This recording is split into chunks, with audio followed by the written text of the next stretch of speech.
तो अब जबकि हम अपना एनवायरनमेंट सेटअप कर चुके हैं, आईडी इंस्टॉल कर चुके हैं एंड वहाँ पे अब हमें अपना पहला प्रोग्राम लिखना है, तो अभी हम इसके कुछ बिल्डिंग ब्लॉक्स को समझते हैं एंड देन समझते हैं कि जावास्क्रिप्ट का पहला प्रोग्राम कैसे लिखेंगे। तो सबसे इंपॉर्टेंट एंड सबसे मेन बिल्डिंग ब्लॉक है how do we store data in JavaScript, मतलब जो प्रोग्राम हम लिखने वाले हैं उसमें डेटा को स्टोर कैसे करना होता है। बट उससे पहले एक question, why do we code? अगर मैं ये आपसे पूछूं तो आप सबका कुछ न कुछ रिस्पॉन्स होगा, लाइक किसी को जॉब चाहिए इसलिए उसको जावास्क्रिप्ट सीखनी है, किसी को बिजनेस बिल्ड करना है इसलिए उसको प्रोग्रामिंग लैंग्वेज सीखनी है, किसी को फ्रीलांस करना हो सकता है, किसी को अपनी खुद की वेबसाइट बनानी हो सकती है, या फिर हो सकता है किसी की हॉबी हो इसलिए वो सीख रहा हो। बट सबके पास कुछ न कुछ रीजन होगा जावास्क्रिप्ट सीखने का। तो basically we learn code to solve some और द अदर प्रॉब्लम्स। ठीक है, मतलब आप कोई ना कोई प्रॉब्लम को सॉल्व करने के लिए ही किसी न किसी लैंग्वेज को सीख रहे होते हो। या तो आपको कोई वेबसाइट बनानी होती है, या तो आपको कोई गेम्स बनाने होते हैं, एटसेट्रा एटसेट्रा। अब अगर आप बोल रहे हो मुझे तो जॉब चाहिए, मैं किसी प्रॉब्लम सॉल्व करने के लिए नहीं सीख रहा हूँ, तो बेसिकली आप जॉब में भी कोई ना कोई प्रॉब्लम ही सॉल्व कर रहे होते हो। तो the whole point of learning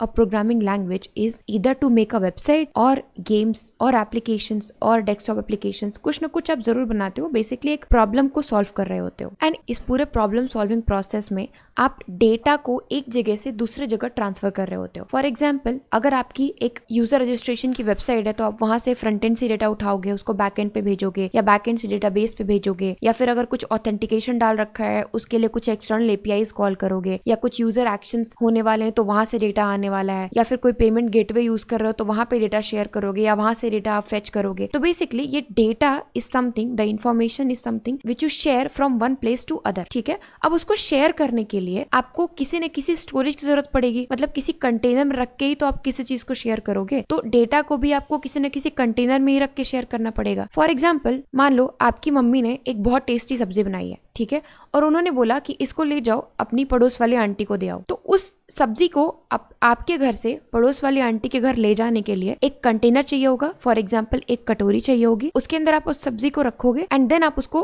transfer करोगे टू योर नेबर्स प्लेस। तो बेसिकली द बोल is your variable and the सब्जी इज द डेटा। मतलब जिस कंटेनर में आप डेटा को स्टोर करते हो इट इज इधर वेरिएबल और कांस्टेंट, एंड जो स्टोर करते हो उसको बोलते हैं डेटा। अब जरूरी नहीं है कि ये वेरिएबल ही हो, अगर आप कोई रीयूजेबल कंटेनर ले जाते हो, जैसे मान लो आप अपने घर के किसी स्टील के डब्बे में ले जाते हो, तो उसको बोलते हैं वेरिएबल। यानी कि उसमें जरूरी नहीं है कि सिर्फ सब्जी ही स्टोर की जाए, हो सकता है अभी आप सब्जी स्टोर करके अपने नेबर को दे रहे हो, वो आपको उसको खाली करके उसमें लड्डू स्टोर करके देते हैं। तो बेसिकली वेरिएबल इज समथिंग जिसमें डेटा वेरी करता रहता है, कभी कुछ स्टोर हो जाता है, कभी कुछ स्टोर हो जाता है। बट अगर आपने किसी यूज एंड थ्रो वाली प्लास्टिक डब्बे में सब्जी पैक करके दे दी, तो वो आपकी नेबर यूज करके थ्रो कर देगी, विच इज अ कांस्टेंट, मतलब उसमें एक बार में एक ही वैल्यू स्टोर होगी। तो अगर हम प्रोग्रामिंग लैंग्वेज की के टर्म में बात करें तो variables reserve some space in the memory to store some data. जैसे कि आपका कंटेनर, आपका बोल के अंदर कुछ स्पेस है जिसके अंदर आप सब्जी रख सकते हो, सिमिलरली वेरिएबल क्या करता है, मेमोरी में थोड़ी सी जगह रिजर्व कर देता है आपके डेटा को स्टोर करने के लिए। फॉर एग्जाम्पल, आपने लिखा const a is equal to 10, तो इस केस में क्या होगा, एक a नाम का वेरिएबल बनेगा, यानी a नाम का एक डब्बा बनेगा आपके मेमोरी में जिसके अंदर 10 रख दिया जाएगा। So this is a variable. अब जावास्क्रिप्ट में आप 3 तरीके से वेरिएबल्स डिफाइन कर सकते हो, var की मदद से, let की मदद से एंड const की मदद से। तो चलिए अब अपने VS कोड में चलते हैं जहाँ पे हमने एनवायरनमेंट सेटअप कर रखा है, एंड वहां पे हम इन तीनों को प्रैक्टिकली यूज करके समझते हैं कि कब हमें var यूज करना है, कब let यूज करना है एंड कब const यूज करना है। हम आ गए अपने VS कोड में और यहाँ पे सबसे पहले मैं एक वेरिएबल डिक्लेयर करूंगी यूजिंग var कीवर्ड। जैसा कि मैंने बताया कि वेरिएबल्स आप 3 तरीके से डिक्लेयर कर सकते हो, var कीवर्ड की मदद से, let कीवर्ड की मदद से, या फिर const कीवर्ड की मदद से। तो सबसे पहले मैं var कीवर्ड की मदद से एक वेरिएबल डिक्लेयर कर रही हूँ एंड मैं बोल रही हूँ var name is equal to the script style. ये एक वेरिएबल मेरा डिक्लेयर हो चुका है, मेमोरी में एक डब्बा बन चुका है जिसका नाम है नेम एंड उसके अंदर रखा हुआ है द स्क्रिप्ट स्टाइल। इसको प्रिंट करते हैं एंड चेक करते हैं क्या ये एक्चुअली काम कर रहा है। तो प्रिंट करने के लिए आप लिखोगे नोड अपनी फाइल का पाथ। तो मेरी फाइल रखी हुई है JS फोल्डर के अंदर एंड इसका नाम है variables.js। ओके, मैंने प्रिंट नहीं किया, तो हम इस वेरिएबल को प्रिंट करके देखते हैं। तो आई से log name एंड देखते हैं कि इस नेम वाले बॉक्स के अंदर क्या आता है। ठीक है, तो मुझे मिल रहा है द स्क्रिप्ट स्टाइल। अब मैं चाहती हूँ कि मुझे द स्क्रिप्ट स्टाइल नहीं रखना है, मेरा काम हो गया है, मैंने प्रिंट करके देख लिया है, अब मैं इसको चेंज करना चाहती हूँ। तो उस केस में मैं क्या करूंगी, मैं लिखूंगी name is equal to and यहाँ पे मैं सिंपली कुछ और दे सकती हूँ, तो मैं दे रही हूँ श्रुति। अब इसको भी प्रिंट करके देखते हैं। तो मैंने बोला console.log name। ठीक है, इसको रन करके देखते हैं। तो सबसे पहले जब मैंने प्रिंट किया तो मुझे मिला the script style, but print होने के बाद क्योंकि मेरा काम हो गया, मैंने अपने वेरिएबल के अंदर रखा हुआ डेटा चेंज कर दिया और द स्क्रिप्ट स्टाइल से मैंने श्रुति कर दिया। तो अब जब मैं प्रिंट कर रही हूँ तो मुझे दूसरी बार में मिल रहा है श्रुति। यानी ये तो क्लियर है कि ये जो नेम है ये एक वेरिएबल है, ये अलग अलग डेटा को अलग अलग टाइम पे स्टोर कर सकता है। पहले मैंने कुछ और स्टोर किया था, अब मैंने कुछ और स्टोर कर लिया है। तो basically we can reassign values in var. अब मेरा क्वेश्चन है कि क्या मैं इसको रीडिक्लेयर भी कर सकती हूँ? मतलब जैसे मैंने एक बार लिखा var name is equal to the script style, तो क्या यहीं पे मैं लिख सकती हूँ var name is equal to Shruti? क्या ये मुझे एरर देगा या फिर मैं इसको ऐसे प्रिंट कर सकती हूँ? ठीक है, तो इसने मुझे कोई एरर नहीं दी। मतलब पहले द स्क्रिप्ट स्टाइल रखा हुआ था, फिर मैंने इसको रीडिक्लेयर भी कर दिया, यानी कि वापस से मैंने बताया कि एक नेम नाम का डब्बा बनाओ और इसके अंदर श्रुति रख दो। तो इसको कोई समस्या नहीं थी इस बात में, एंड इसने चुपचाप से एक डब्बा लिया और उसके अंदर श्रुति रख दिया। ठीक है, and this is the main problem. वैर कीवर्ड से आप जितने भी वेरिएबल्स बनाते हो उनको आप रीअसाइन कर सकते हो, रीडिक्लेयर कर सकते हो, जितनी बार मर्जी करे उतनी बार चेंज कर सकते हो, and that is the main problem. हो सकता है बहुत सारे लोग मिलके एक किसी प्रोजेक्ट पे काम कर रहे हो, तो किसी ने नेम के अंदर द स्क्रिप्ट स्टाइल रखा, दूसरे ने फिर से नेम को डिफाइन करके श्रुति रख दिया। ठीक है, तो वहां पे बहुत प्रॉब्लम हो जाएगी, क्योंकि जिसको द स्क्रिप्ट स्टाइल वैल्यू चाहिए होगी उसको श्रुति मिल जाएगी एंड वहां पे एम्बिगिटी आ जाएगी। इसीलिए हम वैर को अब यूज नहीं करते, बिकॉज वैर is function scoped. Function scoped का मतलब होता है ये जिस फंक्शन में डिक्लेयर होता है पूरे फंक्शन में इसका एक्सेस होता है, इसके पास ब्लॉक जैसा कोई इन्फॉर्मेशन नहीं होता है। और इन केस अगर आपने इसको किसी फंक्शन में नहीं रख रखा है तो ये ग्लोबल स्कोप में आ जाता है, यानी कि इसको हर कोई एक्सेस कर सकता है।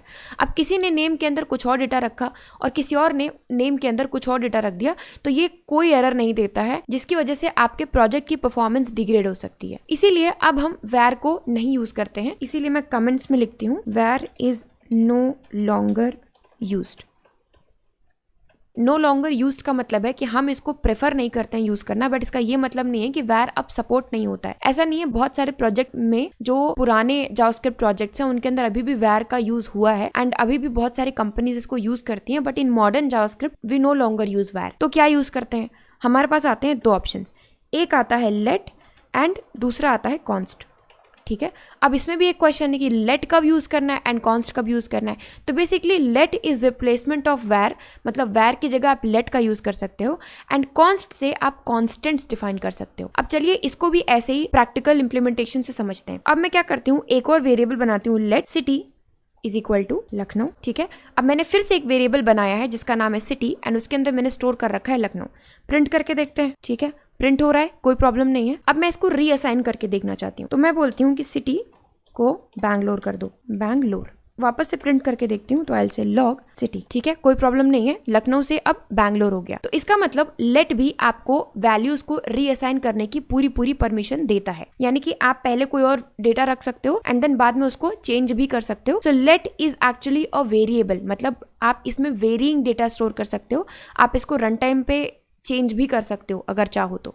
ठीक है, बट क्या ये वैर की तरह मुझे रीअसाइनिंग भी अलाउ करता है? इसको भी चेक करते हैं। तो मैं वापस से यहाँ आऊंगी and I write let city is equal to Varanasi. जैसे ही मैंने ये लिखा मुझे एक एरर दिख रही है। अगर मैं इस पे होवर करूं तो it says can not redeclare block scoped variable which is city, मतलब क्योंकि इस पे अब ब्लॉक स्कोप का कॉन्सेप्ट आ जाता है। ब्लॉक मतलब कर्ली ब्रैकेट्स के अंदर, तो इस कर्ली ब्रैकेट के अंदर जो भी चीजें आप लिखोगे that is block scoped things, and let का स्कोप जो होता है वो ब्लॉक स्कोप्ड ही होता है। अभी फॉर नाउ क्योंकि कोई ब्लॉक नहीं है तो ये ग्लोबल वेरिएबल है, तो दोनों एक्चुअली ग्लोबल वेरिएबल्स में आ जा रहे हैं। अब नाउ क्योंकि मैंने एक सिटी ऑलरेडी बना रखी है, मैं दूसरी सिटी को यहाँ डिफाइन नहीं कर सकती हूँ सेम ब्लॉक के अंदर। ठीक है, इसलिए मुझे एरर आ रही है। इसका मतलब वैर में जो प्रॉब्लम आ रही थी कि किसी वेरिएबल को आप मोर देन वन टाइम्स रीडिक्लेयर कर सकते थे, अब वो चीज लेट के अंदर खत्म हो गई है। आप अगर किसी ने ऑलरेडी सिटी यूज कर लिया होगा तो आप सिटी को डिक्लेयर वापस से सेम ब्लॉक के अंदर नहीं कर पाओगे जहां तक कि इस सिटी का स्कोप होगा। अब यहाँ तक तो क्लियर है कि लेट आपको रीडिक्लेयर नहीं करने देता है, लेकिन वैल्यूज को रीअसाइन करने देता है, यानी कि ये एक वेरिएबल है, इसके अंदर आप डिफरेंट डेटा को स्टोर कर सकते हो एट डिफरेंट टाइम्स। क्लियर है? अब मैं इसको क्लियर करती हूँ एंड चलते हैं अपने कॉन्स्ट पे। ठीक है, तो मैं अब यहाँ पे एक नया वेरिएबल बनाऊंगी बट कॉन्स्ट की मदद से। तो I will say const college is equal to ABC। ठीक है, अब मैंने एक और वेरिएबल या कांस्टेंट बनाया है यूजिंग कॉन्स्ट कीवर्ड जिसका नाम है कॉलेज। तो ये भी एक कंटेनर है जिसका नाम है कॉलेज और इसके अंदर रखा हुआ है ABC। इसको भी प्रिंट करके देखते हैं, कोई प्रॉब्लम नहीं। console.log से आप अपने टर्मिनल पे कोई चीज प्रिंट करते हो, तो आई विल से कॉलेज। ठीक है, मैं कॉलेज को प्रिंट करके देखना चाहती हूँ। ठीक है, मुझे मिल रहा है मेरे कॉलेज का नाम, that is A, B and C। अब मैं वापस से वही दो फैक्टर्स चेक करना चाहती हूँ, क्या हम इसको रीअसाइन या रीडिक्लेयर कर सकते हैं। तो मैं आऊंगी college is equal to XYZ। Let's see क्या ये मुझे अलाउ करता है।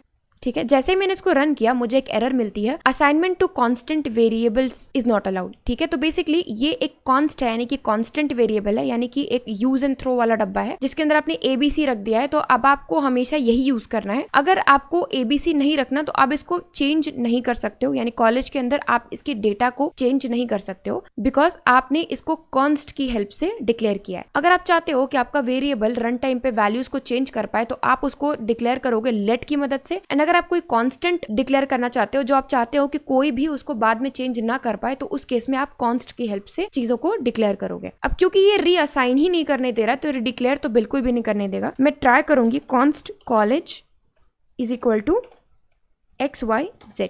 ठीक है, तो सेम एरर मुझे फिर से मिल रही है, can not redeclare block scoped variables. यानी यहां से मुझे एक चीज तो पता चल रही है कि लेट एंड कॉन्स्ट दोनों ब्लॉक स्कोप्ड वेरिएबल्स हैं। एंड ब्लॉक का मतलब होता है कर्ली ब्रैकेट्स, मतलब जिस भी कर्ली ब्रैकेट्स के अंदर लेट एंड कॉन्स्ट को डिफाइन किया जाएगा वो उनका स्कोप बन जाएगा, यानी इसके बाहर फिर आप उसको यूज नहीं कर पाओगे। अगर मैं इन तीनों को समराइज करूं तो var is basically to create a variable.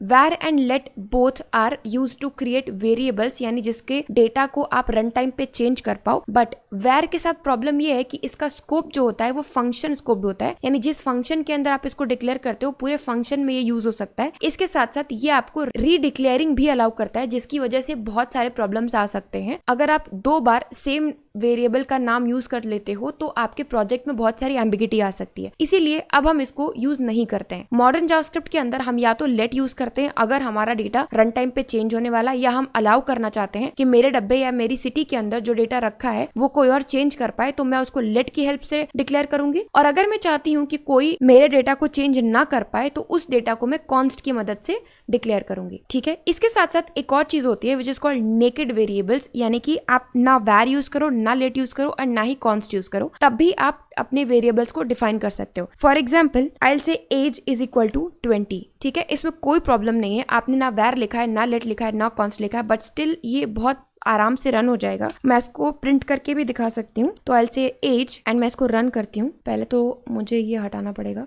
And let's run it. ठीक है, तो मुझे एज की वैल्यू बहुत इजीली मिल रही है, age is equal to 20। This is called naked variable, मतलब ना तो मैंने वैर यूज किया है, ना कॉन्स्ट यूज किया है एंड ना ही लेट यूज किया है। अर्लियर डेज में आप ये नेकेड वेरिएबल्स भी डिक्लेयर कर सकते थे, बट मॉडर्न जावास्क्रिप्ट के अंदर जैसे ही आप आते हो ये आपको अलाउड नहीं होता है। तो सिंपली अगर मुझे मॉडर्न जावास्क्रिप्ट के अंदर कोड करना है तो मैं ऊपर आऊंगी and I will write use strict. अब जैसे ही मैंने यूज स्ट्रिक्ट यहाँ पे लगाया, मुझे एज वेरिएबल को डिक्लेयर करना बिना किसी कीवर्ड के अलाउड नहीं होगा। इसको मैं रन करती हूँ एंड दिखाती हूँ। ठीक है, तो मुझे यहाँ से एक एरर मिल रही है, एज इज नॉट डिफाइंड। इसका मतलब इसको कोई भी कीवर्ड नहीं मिल रहा है एंड इट सेज कि एज इज नॉट डिफाइंड। तो इनिशियली आप वैर भी यूज कर सकते थे, आप नेकेड वेरिएबल्स भी यूज कर सकते थे, बट अब मॉडर्न जावास्क्रिप्ट के अंदर वैर यूज तो होता है but it is not recommended. But naked variables तो आपको अब यूज करने के लिए अलाउ ही नहीं किया जाता है। तो best practice is always use let और कॉन्स्ट। अगर आप चाहते हो आपका डेटा रन टाइम पे चेंज हो जाए तो लेट यूज करो, अगर आप चाहते हो कुछ ऐसा स्टोर करना जो कोई और चेंज ना कर पाए